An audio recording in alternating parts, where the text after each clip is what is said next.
Hi friends, welcome to Malarvanam. எல்லோரும் எப்படி இருக்கீங்க? ஹோப் எல்லோரும் நல்லா இருப்பீங்கன்னு நம்புகிறேன். நாங்களும் எல்லோரும் ரொம்ப ரொம்ப நல்லா இருக்கோங்க. ஸோ இந்த வீடியோ வழக்கம் போல் நம்மளோட 7th வீக் கம்ப்ளீட் ஆனதுனால ஈவினிங் வந்ததுக்கப்புறம் எடுத்தது தான். நேற்று ஃபுல்லாக இங்கே நல்ல ஸ்னோங்க. ஸோ அதனால் கார் பார்க்கிங்லாம் பயங்கரமாக இருந்ததுனால நாங்கள் எல்லோரும் ஸ்கூலுக்கு வேலைக்கெலாம் போனதுக்கப்புறமா இவங்க க்ளீன் பண்ண ஆரம்பித்தாங்க. அந்த க்ளீன் பண்ணி முடித்தோடனே இவன் வந்ததை பார்த்துட்டு நான் வரத்துக்குள்ளார எப்படி க்ளீன் பண்ணுவீங்கன்ட்டு ஒரே சண்டைங்க. அதாவது எப்படின்னா எதோயோ பறி கொடுத்த அளவுக்கு அழுவுவாங்கிங்க. அது என்னால் நிஜமாலுமே அதை வார்த்தையால் என்னால் சொல்ல முடியல. அந்த ஒரு நிமிஷம் டக்குன்னு இந்த பக்கம் பார்த்தேன், எங்கிட்ட ஸ்னோவாக இருந்துச்சு. சரி வா இதை க்ளீன் பண்ணு அப்படின்னு சொல்லிட்டேன். இப்போ என்னென்ன வேலை செய்வான் தெரியுங்களா? அப்படியே இதை க்ளீன் பண்ணுற மாதிரி பண்ணுவான். அதுக்கப்புறம் அங்கே மவுண்டெயின் இருக்குல்ல, அதில் போய் சறுக்கலாமா அப்படின்லாம் கேட்பான்.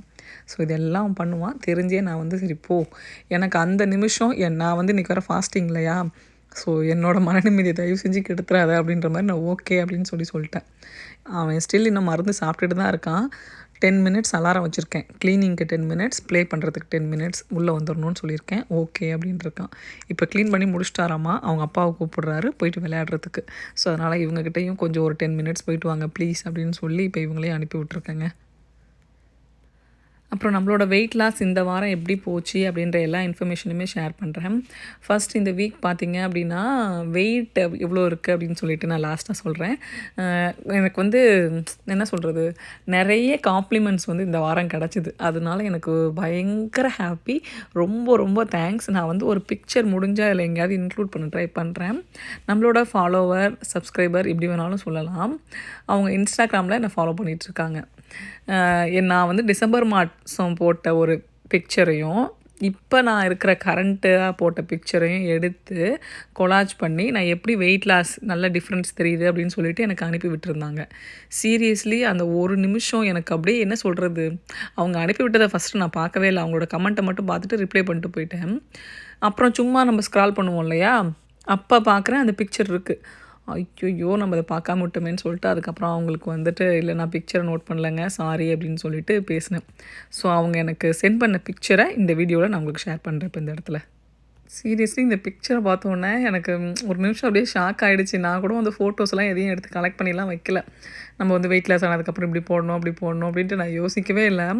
அவங்க நான் டிசம்பர் மாதம் போட்ட ஷார்ட்ஸையும் இப்போ போட்ட கரண்ட்டாக போட்ட ஷார்ட்ஸையும் எடுத்து அதில் ஸ்க்ரீன்ஷாட் எடுத்து எனக்கு இந்த மாதிரி கொலாஜ் பண்ணி அனுப்பி விட்டுருக்காங்க. அப்போ எனக்கு அப்படியே ஒரு நிமிஷம் அப்படியே எப்படி அந்த சந்தோஷத்தை வார்த்தையால் ஷேர் பண்ணவே முடியலைங்க. ஏன்னா எனக்காக நான் வெயிட் லாஸ் பண்ணுறேன். அதை இவ்வளோ அப்ரிஷியேட் பண்ணுறாங்க அப்படின்னும்போது சீரியஸ்லி அந்த ஒரு நிமிஷம் எனக்கு அப்படியே நான் ஸ்டன் ஆகி நின்றுட்டேன். அன்றைக்கி எனக்கு தெரிஞ்ச ஃப்ரெண்ட்ஸு, எங்கள் வீட்டுக்கு எல்லாருக்கும் இதை நான் அனுப்பி விட்டுட்டுருந்தேன். எனக்கு அதை எப்படி சொல்கிறதுனே எனக்கு தெரில. அந்த ஒரு ஃபீல் அவங்களுக்கு எவ்வளோ தேங்க்ஸ் சொன்னாலும் பத்தாது. அது பெரிய சந்தோஷமாக இருந்துச்சு. நான் 45 நாள் பட்ட கஷ்டம் என் கண்ணுக்கு முன்னாடி பெருசாக தெரியலை அந்த பிக்சருக்கு முன்னாடி. ஏன்னா அவங்க யாரோ ஒருத்தவங்க எங்கேயோ இருந்து எனக்காக அதை பண்ணுறாங்களே அப்படின்னு நினைக்கும்போது வார்த்தை வரல அப்படின்னு சொல்லுவாங்க இல்லையா, அந்த மாதிரி தான் இருந்துச்சு அன்றைக்கி எனக்கு. So thank you so much. உங்கள் எல்லாருக்குமே நிறைய பேர் ஹானஸ்ட்டாக எனக்கு சொல்லியிருந்தீங்க, நீங்கள் இழைச்சிருக்கிறது நல்லா தெரியுதுக்கா, வீடியோவில் நீங்கள் முன்னாடி பேசும்போது மூச்சு வாங்குற மாதிரி இருக்கும், இப்போ அதெல்லாம் கம்மியாக இருக்குது அப்படின்னு சொல்லிட்டு ஹானஸ்ட்டாக நிறைய பேர் அந்த கமெண்ட்டை சொல்லியிருந்தாங்க. எனக்கு அது என்ன சொல்கிறது, ஏனோ என்னை பாராட்டணும் அப்படின்னு இல்லாமல் அதை ஹைலைட் பண்ணி முன்னாடிக்கு இது நல்லா இருக்குது அப்படின்னு சொன்னது எனக்கு ரொம்ப ரொம்ப ரொம்ப சந்தோஷமாக இருந்துச்சு. So thank you so much. ஒரு கணம் எங்கேயாவது நான் தப்பு பண்ணணும், அதாவது இன்றைக்கி வேண்டாம் இந்த இதை ஃபாலோ பண்ண வேண்டாம் அப்படின்னு நான் நினச்சா கூட உங்களோட கமெண்ட்டு, இந்த மெசேஜ் என் கண்ணு முன்னாடி இந்த தப்பை நீ பண்ணக்கூடாது அப்படின்ற மாதிரி என்னை புஷ் பண்ணுற மாதிரி இருக்குது. நம்மளே நிறைய பேர் பார்த்தீங்க அப்படின்னா நான் 2 வாரம் தான் ஃபாலோ பண்ணேன், 3வது வாரம் என்னால் பண்ண முடியல அப்படின்லாம் சொல்லியிருந்தீங்க. என்ன சொல்கிறது, சுச்சுவேஷன் தான் எல்லாத்துக்கும் காரணம். பட் அந்த சுச்சுவேஷனை நமக்கு தகுந்த மாதிரி மாற்றிக்கணும் அப்படின்றது மட்டும்தான் நான் சொல்லுவேன். இன்றைக்கி 49வது நாள், என்ன சொல்கிறது, ஹாஃப் செஞ்சுரின்னு வச்சுக்கோங்களேன். இந்த 50 நாளில் நம்ம கிட்டத்தட்ட 50 நாள் ஆக போகுது இல்லையா, இந்த 50 நாளில் நான் ஒரே ஒரு விஷயம் என்ன தெரிஞ்சுக்கிட்டேன் அப்படின்னா, ஒரு செயலை நம்ம செய்யணும் அப்படின்னா என்ன சொல்கிறது, எனக்கு அது நம்ம டெய்லி இதை பண்ணணும் அப்படின்றது மட்டும்தான் இப்போதைக்கு தோணுச்சு. ஒரு வேளை நான் சாமிக்கு வேண்டிக்கிட்டு அந்த சுகரை நான் வந்து விடலைன்னு வச்சுக்கோங்களேன், ஒரு 2 கிலோ குறைஞ்ச உடனே இன்றைக்கி ஒரு நாள் சீட் டே இருக்கலாம் அப்படின்னு சொல்லிட்டு ஏதாவது நான் சாப்பிட்ருப்பேன். நான் எப்பயுமே பண்ணுற தப்பு அதுதான்.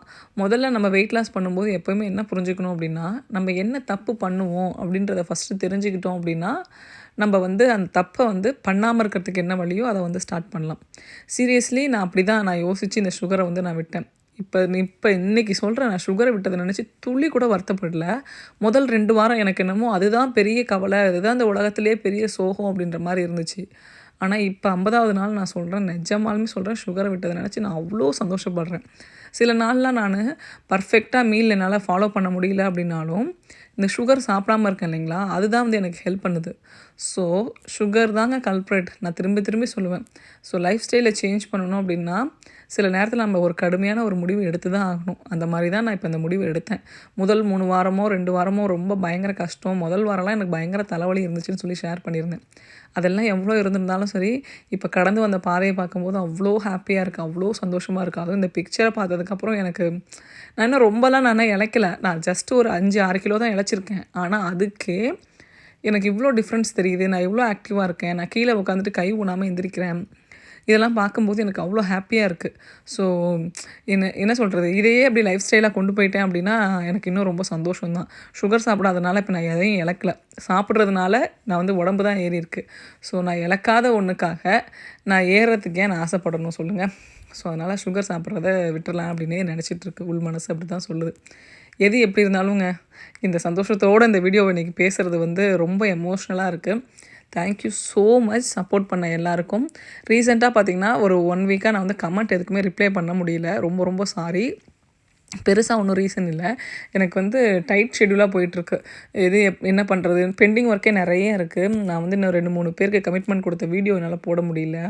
ஸோ இதெல்லாம் இருக்குது. அதனால தான். அப்புறம் உங்கள் எல்லாருக்கிட்டேயும் ஒரு சாரி கேட்டுக்கிறேங்க.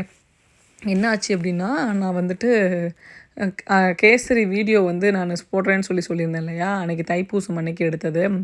அந்த வீடியோவை அன்றைக்கி எடுத்துட்டு எடிட் பண்ணிலாம் வச்சுட்டேன். ஆனால் அதை எப்படியோ டெலீட் பண்ணியிருக்கேன். எப்படி டெலீட் பண்ணேன்னு தெரில. நான் தான் பண்ணியிருக்கேன், வேறு யாரும் பண்ணலை. ஆனால் என்னால் அதை வந்து எப்படி அதை பண்ணேன் அப்படின்ட்டு யோசிக்கவே முடியல. அடிக்கடி வந்து ஃபோன் மெமரி வந்து ஃபுல்லாகிடும். ஸோ அப்போ என்ன பண்ணுவேன், அப்லோட் பண்ண வீடியோஸ் எல்லாத்தையுமே டெலீட் பண்ணி விட்டுருவேன். அந்த மாதிரி அந்த இதில் போயிட்டு டெலீட் பண்ணிட்டேன் போல். அதை நான் கவனிக்கவே இல்லை. இன்றைக்கி காலையில் 10 மணிக்கு தான் தெரியும் அந்த வீடியோ இல்லை அப்படின்னு சொல்லிட்டு. உண்மையாக ரொம்ப மனசு கஷ்டமாக இருந்துச்சு. அப்போ நினச்சேன் நான், ஒருவேளை சாய்பாபா வந்து நம்ம 6 வாரம் விரதம் இருந்துட்டு போயிருக்கோம். இது வரைக்கும் எனக்கு எதுவுமே நீ பிரசாதம், நான் எப்போயுமே சாய்பாபா கோயிலுக்கு பிரசாதம் செஞ்சு எடுத்துகிட்டு போவேன். ஆனால் இந்த 6 வாரம் மட்டும் என்னால் எடுத்துகிட்டு போகவே முடியலை. ரீசன் என்னென்னா, வந்தோடனே டயர்டாக இருக்கும். அதனால் அப்படியே நான் வந்து விட்டுட்டேன். ஆனால் இன்றைக்கி வந்துட்டு எனக்கு இந்த இன்சிடென்ட் நடந்தோடனே தோணுச்சு, நீ வந்து ஹிந்து டெம்பிளுக்கு மட்டும் எடுத்துகிட்டு போகிற, எனக்கு எடுத்துகிட்டு வரலன்னு சாய்பாபா நினச்சிட்டாரோ அப்படின்னு சொல்லிட்டு ஒரு மாதிரி ரொம்ப மனசு கஷ்டமாயிடுச்சு. அந்த வீடியோ டெலீட் ஆனது இந்த நிமிஷம் வரைக்கும் எனக்கு அப்படியே மைண்டுக்குள்ளார ஓடிக்கிட்டே இருக்குது. என்ன ரொம்ப என்ன சொல்கிறது, ஐயோ இந்த தப்பை பண்ணிட்டேனே, 4 வருஷமாக வந்து வீடியோ எடிட் பண்ணியும் இதை பண்ணிட்டேனேன்ட்டு உள்ளுக்குள்ளார எனக்கு வந்து ரொம்ப ரொம்ப கஷ்டமான ஒரு ஃபீல் வந்து போயிட்டுருக்குங்க. பட் அதுக்காக தான் என்ன பண்ணேன், இன்றைக்கி சாமிக்கு வந்து கோயிலுக்கு வந்து கேசரி எடுத்துகிட்டு போயிடணும்னு சொல்லிட்டு அதே சேம் ரேஷியோவில் அளவு எல்லாமே வந்து வீடியோவில் ஃபுல்லாக ஷேர் பண்ணுறேன். அதுக்கு முன்னாடி சாஃப்ட் சப்பாத்தி எப்படி செய்கிறதுன்னு சொல்லி கேட்டிருந்தீங்க இல்லையா. நம்ம செய்கிற சப்பாத்தி சாஃப்டாக இருக்குதுன்னு முதல்ல நம்ம நம்பணும். அப்போ தான் வந்து நமக்கு ஒரு ஃபஸ்ட்டு தடவை சொதப்பினாலும் 2வது தடவை 3வது தடவை நல்லா வந்துடும். நானுமே வந்து தப்பாக போட்டு தான் கற்றுக்கிட்டேன். நான் சுட்ட சப்பாத்தி தட்டை பீங்கான் தட்டை உடச்சா எப்படி இருக்கும், அந்த மாதிரி சில்லாக உடஞ்ச காலங்கள்லாம் உண்டு. ஸோ அதனால் சாஃப்ட் சப்பாத்தி எப்படி பண்ணணும் அப்படின்னா, ஃபஸ்ட்டு நீங்கள் வந்து நான் வந்து இன்றைக்கி வந்து இதில் பண்ணுறேன், இதில் மிஷினில் பண்ணுறேன். நீங்கள் வந்து கையில் கூட பண்ணலாம், சரிங்களா. ஃபஸ்ட்டு வந்து நான் எதுவுமே சேர்க்க மாட்டேங்க. சப்பாத்தி மாவு, உப்பு, தண்ணி, இது 3 தான். வேறு எதுவும் நான் பெருசாக எப்பயுமே சேர்க்க மாட்டேன். நிறைய பேர் எண்ணெய் ஊற்றி பேசினா நல்லா இருக்குன்னுவாங்க, பால் ஊற்றி பேசினா நல்லா இருக்குன்னுவாங்க. அதெல்லாம் எதுவுமே கிடையாது. இந்த மிஷினில் பண்ணுறதுனால ஜஸ்ட்டு வந்து உப்பு போட்டுட்டு தண்ணி ஊற்றி பிசைஞ்சிங்க அப்படி, அந்த மிஷினில் வந்து டோன்னு ஆப்ஷன் இருக்கும். அந்த டோ ஆப்ஷனை கிளிக் பண்ணிங்க அப்படின்னா மாவு வந்து ரெடியாகி வந்துடும். கையில் பிசைகிறீங்க அப்படின்னா உங்களோட ஃபிங்கர்ஸை வச்சு பிசைங்க. ஃபஸ்ட்டு பேசும்போது இனிஷியல் ஸ்டேஜில். அதுக்கப்புறமா உங்களோட பாம் யூஸ் பண்ணி நல்லா வந்து இது பண்ணி விடுங்க. ரொம்ப நேரம் இழுத்து பரோட்டாக்கு மாவு பேசுகிற மாதிரி பேசஞ்சிங்க அப்படின்னா சப்பாத்தி ரப்பர் மாதிரி தான் இருக்கும். ஜஸ்ட்டு பாம் ஃபிங்கரில் இது பண்ணிவிட்டு அதுக்கப்புறமா அப்படியே வந்துட்டு உருட்டி தேய்ச்சி எடுத்திங்க அப்படின்னா சாஃப்டான சப்பாத்தி வந்துடுங்க. இதான் சப்பாத்திக்கு நான் ஃபாலோ பண்ணுற ட்ரிப்பு. நிறைய பேர் சுடு தண்ணி ஊற்றினா நல்லாயிருக்கும், வார்ம் வாட்டர் ஊற்றினா நல்லாயிருக்கும், மில்க் ஊற்றினா நல்லாயிருக்குன்னுவாங்க. எது ஊற்றுனீங்கனாலும் அந்த நேரம் நல்லாயிருக்கும், அடுத்த நாள் நல்லா இருக்காது. ஆனால் நீங்கள் தண்ணி ஊற்றி மாவு போட்டு பிசைஞ்சு பாருங்கள், அடுத்த நாளுமே நல்லாயிருக்கும். ஜஸ்ட்டு ஜென்டிலாக மாவை பிசைஞ்சு சுட்டு பாருங்கள். ஸோ இதுதான் சாஃப்ட் சப்பாத்திக்கு நான் பண்ணுற சீக்ரெட்டு. 2வது நிறைய பேர் சொல்லுவாங்க ஒரு அரை மணி நேரம் மாவு பிசைஞ்சு வச்சா நல்லா சாஃப்டாக இருக்கும் அப்படின்னு சொல்லிட்டு. என்னை பொறுத்த வரைக்கும் டைம் இருந்தால் அது மாதிரி செய்யலாம். டைம் இல்லை அப்படின்னா உடனே தான் பிசைஞ்சு நல்லா சுட்டுருவேன். பட் சப்பாத்தி சாஃப்டாக தான் இருக்குது. ஒரு தடவை செஞ்சிங்க அப்படின்னா சாஃப்டாக கண்டிப்பாக வராதுங்க. நம்ம ப்ராக்டிஸ் தான். நான் இப்போ எனக்கு கல்யாணம் ஆகி 13 வருஷம் ஆகுது. இந்த 13 வருஷத்தில் வாரத்தில் அட்லீஸ்ட் இப்போலாம் ரெகுலராக இருக்குது. முதல்ல 5 வருஷம் பார்த்திங்கன்னா வாரத்தில் 2 நாள் வந்து கண்டிப்பாக சப்பாத்தி இருக்கும். ஸோ இப்போ ரெகுலராக வாரத்தில் 5 நாள் சப்பாத்தி இருக்க மாதிரி இருக்குது. ஸோ அதனால் எனக்கு தெரிஞ்சு எத்தனை தடவை நான் சப்பாத்தி சுட்டிருப்பேனே தெரியாது. இந்த மகளிர் மட்டும் படத்தில் சொல்லுவாங்கள்ல, நான் இது வரைக்கும் இத்தனை ஆயிரம் தோசை சுட்டிருக்கேன், இத்தனை லட்சம் தோசை சுட்டிருக்கேன்ட்டு. அந்த மாதிரி தான் எவ்வளோ சப்பாத்தி இது வரைக்கும் சுட்டிருக்கேன்னு என்னால் கவுண்ட் பண்ண முடியல. செய்ய வந்துருங்க. எல்லாமே பழக்கம் தான், வேறு ஒன்றும் இல்லை. இது எனக்கு வராது, இது என்னால் முடியாது, இதை நான் செய்ய மாட்டேன், இது எனக்கு பிடிக்காது அப்படின்னு நினைக்காம என்னால் முடியும், எனக்கு பிடிக்கும், நான் செஞ்சுடுவேன் அப்படின்னு நினச்சி பாருங்கள். எல்லாமே ஈஸி தான். சப்பாத்திலாம் ஒரு பெரிய விஷயமாங்க. நம்ம வந்து எவ்வளோ சாதனை பண்ணுறோம். ஒவ்வொரு நாளையும் நம்ம வீட்டில் நம்ம கிடக்கிறதே நமக்கு எவ்வளோ பெரிய விஷயமா இருக்குது. ஸோ அதனால் சப்பாத்திலாம் ஈஸியாக வந்துடும், கவலைப்படாதீங்க. ஓகே, ஃபஸ்ட்டு கேசரிக்கு வந்து ரேஷியோ பார்க்கலாங்களா? நம்ம வந்து இப்போ நான் வந்து 2.5 கப்பு வந்து ரவா எடுக்க போகிறேன். 2.5 கப்பு ரவாவுக்கு பார்த்திங்க அப்படின்னா 3/4 கப்பு இருக்கிற அளவுக்கு முந்திரி பருப்பு போடணும். அப்போ தான் உங்களுக்கு வந்து டேஸ்ட் வந்து அதாவது முந்திரி பருப்பு வந்து உங்களுக்கு அட்லீஸ்ட் ஒரு 2 வாய்க்கு ஒரு முந்திரி பருப்பாவது வர மாதிரி இருக்கும். நீங்கள் குட்டி குட்டியாக கட் பண்ணி போட்டிங்க அப்படின்னா இந்த 3/4 கப் முந்திரி பருப்பே தாராளமாக ஒரு ஸ்பூனுக்கும் ஒரு பீஸ் முந்திரி பருப்பு வரும். எந்த ஸ்வீட்டாக இருந்தாலும் சுகரில் செய்கிறதுல இந்த மாதிரி விஷயங்கள் நீங்கள் சேர்க்கும்போது தான் அது ஹெல்த்தியாகுது. ஸோ கேஷ்யூ சேர்த்திங்க அப்படின்னா கொஞ்சம் ஹெல்தி. என்ன தான் சுகர் அன்ஹெல்தியாக இருந்தாலும் அதில் இருக்க கேஷ்யூ கொஞ்சம் ஹெல்தி அப்படின்னு நினச்சிக்க வேண்டியதான். ஸோ அதனால் நிறைய பேர் வந்து சும்மா ஒரு 4 முந்திரி பருப்பு போட்டு கேசரி செஞ்சுருவாங்க. நீங்கள் கொஞ்சம் நிறையாவே முந்திரி பருப்பு போட்டு செய்யுங்க. ஏன்னா நம்ம வந்து அது அன்ஹெல்தியாக இருந்தாலும் அதை ஹெல்த்தியாக மாற்றுறது நம்ம கையில் தான் இருக்குது. ஸோ ஃபஸ்ட்டு வந்து நான் இங்கே வந்து ரவையை தனியெல்லாம் நான் வறுக்கிறது இல்லை. ஏன்னா இங்கே வந்து வறுத்த ரவை தான் நம்ம கடையிலே கிடைக்கிது இல்லையா? ஸோ அதனால நான் அந்த மாதிரி பண்ணுறதில்ல. நல்லா வந்து எவ்வளோ நெய் ஊற்றுவீங்களோ நான் அவ்வளோ நெய்யும் இப்போவே போட்டுருவேன், ஃபஸ்ட்டே போட்டுருவேன். ஏன்னா ரவை வேகும்போது அடி ஒட்டாமல் வரும் அதுக்காக. ஸோ அதனால் ஃபஸ்ட்டு வந்து நெய் எவ்வளோ வேணுமோ உங்களுக்கு அவ்வளோவும் போட்டுருங்க. இந்த 2 கப்புக்கு பார்த்திங்க அப்படின்னா நான் வந்து 3/4 கப்பு நெய் ஊற்றிருக்கேன். 3/4 கப்பு நெய்யை ஊற்றிட்டு முந்திரி திராட்சை 2த்தையுமே வந்து வறுத்து எடுத்துக்கலாம். ஸோ வறுத்து எடுத்துட்டிங்க அப்படின்னா அந்த உங்களுக்கு இன்னொரு பாத்திரம் செலவு வந்து மிச்சமாகும். ஸோ அதனால் நல்லா வந்து திராட்சை வந்து நல்லா பொரியணும். அந்த அளவுக்கு வந்து ஃபஸ்ட்டு வறுத்துட்டு வெறும் முந்திரி திராட்சையை மட்டும் எடுத்துடலாம். அந்த நெய் அப்படியே அதிலேயே இருக்கட்டும். ஸோ 2யும் நல்லா வறுத்து எடுத்து தனியாக வச்சுருங்க. அப்போ உங்களுக்கு இன்னும் கொஞ்சம் ஈஸியாக இருக்கும். எப்போவுமே முந்திரி திராட்சை வறுக்கும்போது ஃபஸ்ட்டு முந்திரி போட்டு வறுக்கணும். முந்திரி கொஞ்சம் லைட்டாக கலர் மாற ஆரம்பிக்கும் போது உடனே வந்து திராட்சையை போட்டுடணும். அப்போ முந்திரியும் நல்லா செவந்துடும், திராட்சையும் நல்லா வந்து பெருசாகிடும். ஸோ இதுதாங்க பதம். சின்ன வயசில் இது வந்து அம்மா சொல்லி கொடுத்தது. ஸ்டில் இப்போ வரைக்கும் அதை தான் ஃபாலோ பண்ணிகிட்ருக்கேன். ஓகே, அடுத்து பார்த்திங்கன்னா தண்ணி அளந்து ஊற்றணும். தண்ணி தான் இங்கே ரொம்ப முக்கியம்.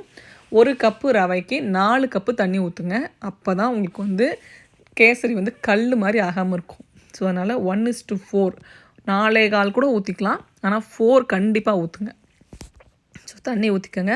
நான் வந்து எந்த கலர் பவுடர் எதுவுமே யூஸ் பண்ண மாட்டேன். சப்போஸ் நீங்கள் பைனாப்பிள் சேர்க்குறீங்க அப்படின்னா நான் அந்த 4 கப்பு வருது இல்லையா தண்ணி, அதில் எத்தனை கப்பு உங்களுக்கு பைனாப்பிள் சேர்க்கணுமோ. ஃபார் எக்ஸாம்பிள் நான் வந்து 1 கிலோவுக்கு மாவு செய்கிறேன்னு வச்சுக்கோங்களேன், ஒரு ஹோல் பைனாப்பிள் ஃபுல்லாக போட்டுருவேன்.